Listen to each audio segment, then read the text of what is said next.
नमस्कार, प्रणाम दोस्तों। देखिए, हर एक फूड में एक विशेष गुण होता है, एक विशेष क्वालिटी होती है। एक फूड का अनुभव मैं आपको बताऊंगा, जिससे आपको समझ में आएगा कि कहीं ना कहीं जो हर भोजन है वो हमारे किसी न किसी एक अंग पे काफ़ी ज़्यादा प्रभावित करता है। वो मेरा एक अनुभव है। 1 सेकंड। चावल को लेके मेरा एक अनुभव है, मैंने पहले भी शेयर किया है, लेकिन आज मैं फिर से इसको शेयर कर रहा हूँ, जिसके माध्यम से जो मैंने बात बोली है शुरू में वो पूरी तरह से क्लियर हो जाएगी। देखिए, जब भी मैं चावल का सेवन करता हूँ तो मेरी जो यूरिन करने की जो फ्रीक्वेंसी है ना, वो बढ़ जाती है। मतलब कि अगर मैं चावल खा लूँ तो मुझे यूरिनेशन ज़्यादा होगा। ऐसा सबके साथ नहीं होता है, लेकिन ख़ासकर ये चीज़ मेरे साथ होती है। अब मुझे कोई किसी प्रकार की समस्या नहीं है, किसी भी इससे जुड़ी हुई। जैसे कई लोगों को डायबिटीज़ होता है तो ज़्यादा यूरिन होने लग जाता है ना, या फिर कुछ अन्य समस्याएँ हो, किडनी संबंधी समस्याएँ हो, है ना। मैं पूरी तरह से फिट हूँ, लेकिन इसके बावजूद वही चावल यदि मैं उसका सेवन करूं तो फ्रीक्वेंसी ऑफ यूरिन जो है वो बढ़ जाती है, कई बार हो जाती है। तो इससे हमने क्या समझा, ये बेसिकली मेरी जो किडनी वाले अंगों पे ज़्यादा एक्टिव तरीके से काम कर रहा है। इसी तरह से जो अन्य चीज़ें होती हैं, कहीं ना कहीं उसमें कोई ना कोई औषधीय गुण होता है। और एक चीज़ जो कि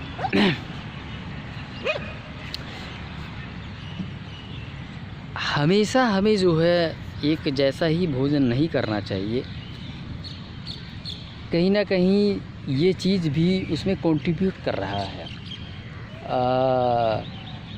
ये भी, इसे भी हमें समझ आ रही है कि हाँ, हमें एक जैसा जो है भोजन नहीं करना चाहिए।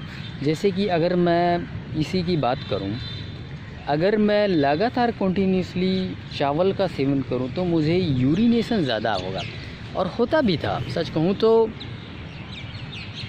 इससे पहले अगर मैं 2012-13 की बात करूं तो उस वक़्त से लेके इवन कि 2017-18 तक, प्रॉब्लम से पहले तक, मैं इसे एक समस्या ही समझता था, क्योंकि मैं चावल तो खाता ही था और मुझे ये बात नहीं पता था कि मुझे यूरिन ज़्यादा चावल खाने से आता है, चावल की वजह से आता है ना। तो घर में कई लोग सोचते भी थे कि यार बहुत ज़्यादा यूरिन आता है, कोई समस्या तो नहीं है। लेकिन मैं इस बात को जानता था कि ये किसी प्रकार की कोई समस्या ही नहीं है। ठीक है भाई, ज़्यादा यूरिन आना, इसमें क्या समस्या हो सकती है? कोई समस्या नहीं है, ये तो मैं पूरी तरह फिट हूँ। ठीक है, तो मैंने कभी भी उसे नेगेटिव तरीके से नहीं सोचा कि ये जो है कोई ना कोई समस्या है। लेकिन आज देखिए, मैंने उस चीज़ को फाइंड आउट कर लिया कि उस दौरान जब ज़्यादा यूरिनेशन होता था उसका रीज़न क्या है। ठीक है, कोई समस्या नहीं थी बॉडी में, एक पार्टिकुलर फूड था जिसकी वजह से ज़्यादा यूरिन होता था।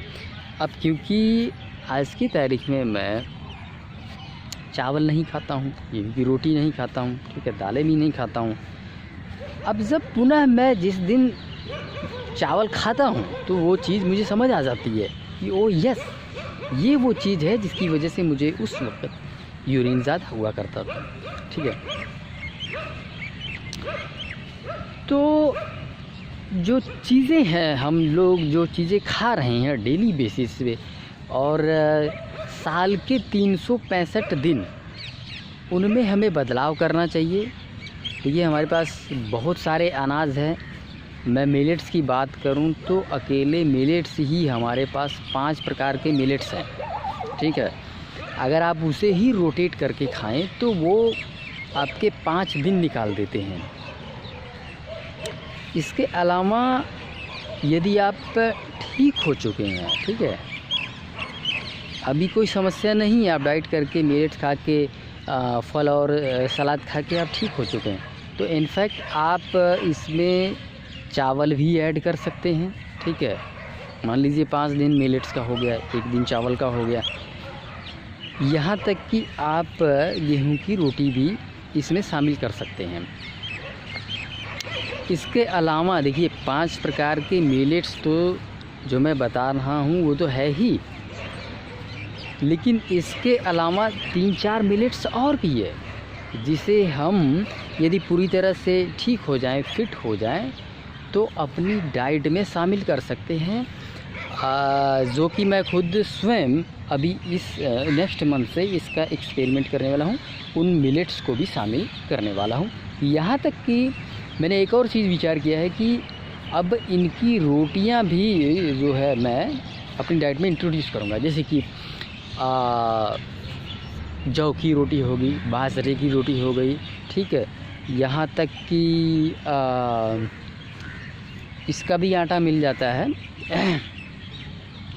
लिटिल मिलेट का भी आटा मिल जाता है, बार्नयार्ड का भी आटा मिल जाता है। हालांकि मैं आपको रिकमेंड करूँगा कि आप इनिशियली चावल के फॉर्म में ही खाएं, क्योंकि वो बड़े आसानी से डाइजेस्ट होता है। रोटी के फॉर्म में खाएंगे तो वो डाइजेस्ट नहीं होगा। ठीक है, तो ये चीज़ें मैं इंट्रोड्यूस करने वाला हूँ।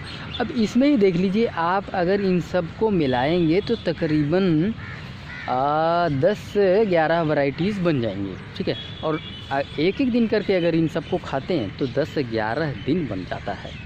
तो हमारी डाइट में ना वेरिएशंस होगी। अगर कोई फूड, पार्टिकुलर फूड यदि किसी पार्टिकुलर बॉडी पार्ट्स पे ज़्यादा एक्टिवली काम कर रहा है, जैसे कि मेरे केस में चावल किडनी पे ज़्यादा काम कर रहा था, बहुत ज़्यादा एक्टिव तरीके से। अब जब मैंने चावल को छोड़ा तो अब मुझे मेरी जो यूरिनेशंस है वो बिल्कुल सामान्य हो गई। अदरवाइज़ मैं पहले ज़्यादा बार जाया करता था, है ना।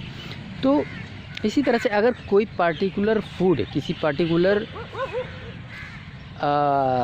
बॉडी पार्ट्स पे ज़्यादा एक्टिव तरीके से काम कर रहा है, तो फिर वो 11 दिनों में उसकी एक दिन बारी आएगी तो कोई समस्याएं नहीं होंगी। ठीक है, और कहीं ना कहीं देखिए ये एक पॉजिटिव चीज़ भी है। ज़्यादा यूरिनेशन होना ये एक पॉजिटिव साइन है, आप समझ रहे हैं। मैं पानी पी रहा हूँ और ज़्यादा यूरिन कर रहा हूँ तो एक तरह की क्लिनजिंग ही तो हुई। लेकिन हाँ, अगर यही लंबे समय पे रहे तो एक व्यक्ति परेशान हो जाता है, अरे यार कितना बाथरूम करूँ, कितना यूरिन करूँ, है ना। तो इस तरह से जब आप रोटेट करके करेंगे 10 दिन 11 दिन, उसकी बारी एक दिन आएगी। और वो मान लीजिए मैं इसी का उदाहरण लेता हूँ यूरिनेशन का ही, कि भाई चावल खाते हैं और यूरिन ज़्यादा होता है, तो एक तरह की क्लिनजिंग ही तो होगी, है ना। तो अगर दूसरे तरीके से मैं इसे देखूं तो ये एक तरह से औषधि भी है, क्यों मेरे लिए किडनी को साफ़ करने का एक औषधि के रूप में काम कर रहा है। ठीक है, ठीक इसी तरह से अन्य जो फूड्स है, जो जैसे कि 10-11 वैरायटी, ये भी हमारे अलग अलग बॉडी पार्ट्स पे एक औषधि की तरह ही काम करेंगे। ठीक है, और है ही, देखिए 5 मिलेट्स को मैं आपको बताता हूँ, और उनमें मैं अभी आपको 5 के पाँचों की जो है किस पार्टिकुलर बॉडी पार्ट्स पे ज़्यादा काम करता है मैं बता देता हूँ। देखिए, जैसे कि कोडो मिलेट की बात करें तो वो पूरे ब्लड को साफ़ करने में मदद करता है। ठीक है, किसी को बुखार है तो कोडो मिलेट खाइए। मुझे खुद अभी बुखार था और मैंने रॉ फूड पे 100% आ गया, 100%, और उसके बाद मिलेट्स थोड़ा थोड़ा ले रहा था। ठीक है, और उसमें कौन से मिलेट्स, ओनली कोडो मिलेट। सच कहूँ तो मैं ज़्यादा खाता भी कोडो मिलेट्स ही हूँ। ठीक है, मैं नॉर्मल रूटीन में भी मैं ज़्यादा कोडो मिलेट्स ही खाता हूँ, वो मेरे लिए सबसे बेहतर है, हर रूप में ही बेहतर है। ठीक है, और सारे ही खाता हूँ मैं, लेकिन पर्टिकुलरली उसको ज़्यादा खाता हूँ। ठीक है, इसी तरह से जो है दोस्तों फॉक्सटेल मिलेट है, वो हमारी जो है नर्वस सिस्टम के लिए बढ़िया है। तो इसी तरह से सभी मिलेट्स अलग अलग बॉडी पार्ट्स पे पर्टिकुलरली थोड़ा ज़्यादा एक्टिव तरीके से काम करते हैं, ठीक है। तो इस तरह से हमें जो ग्रेन्स है, ठीक है, अलग अलग वैरायटी का खाना वो हमारे लिए एक औषधि की तरह काम करेगा। तो चलिए दोस्तों, आज हमने एक चीज़ के माध्यम से समझा कि कैसे अनाज ही हमारे लिए औषधि बन जाता है यदि हम उसे वैरायटी में खाएं, अलग अलग खाएं। ऐसा नहीं कि बस कि आज भी दाल चावल रोटी गेहूँ, कल भी दाल चावल रोटी, परसों भी दाल चावल रोटी, ठीक है, एक ही तरह का फूड्स खाएंगे तो डेफिनेटली, जैसे मैंने अभी आपको उदाहरण दिया है कि एक कोई पर्टिकुलर चीज़, कोई सी पर्टिकुलर बॉडी पार्ट्स पे ज़्यादा एक्टिव तरीके से काम कर रहा है तो उसी बॉडी पार्ट्स में दिक्कतें होनी शुरू हो जाएंगी और डिजीज़ेस अराइज हो जाएंगी, ठीक है।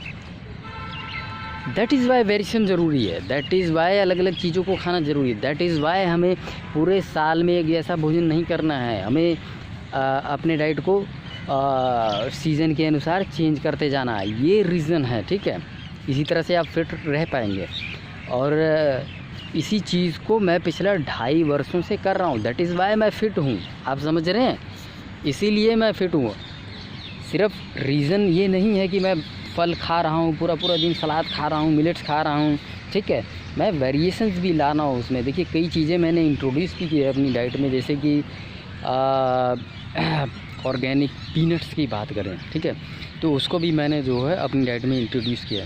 ऐसी बहुत सारी चीज़ें हैं जो मैंने धीरे धीरे करके अपनी डाइट को मॉडिफाई किया, नई नई चीज़ें उसमें डाला है मैंने। एक ही चीज़ नहीं खा रहा हूँ मैं, आप समझ रहे हैं। ओबियसली ये सारी चीज़ें पर्टिकुलरली ये 3 चीज़ें है ना, फ्रूट्स हो गया, सैलेड और मिलेट्स, ये टॉप पे तो है ही, इसमें कोई दो राय नहीं, ये सभी रोगों को ख़त्म करते हैं, ठीक है। लेकिन ठीक होने के बाद आपको अपनी डाइट में वेरिएशंस लानी पड़ेंगी, अपनी डाइट में ये सारी चीज़ें जो है धीरे धीरे बदलाव करने पड़ेंगे। तो चलिए दोस्तों, उम्मीद करता हूँ जो चीज़ मैं आपको समझाना चाह रहा था वो आप समझ चुके हैं। सो इस वीडियो को यहीं समाप्त करते हैं। धन्यवाद।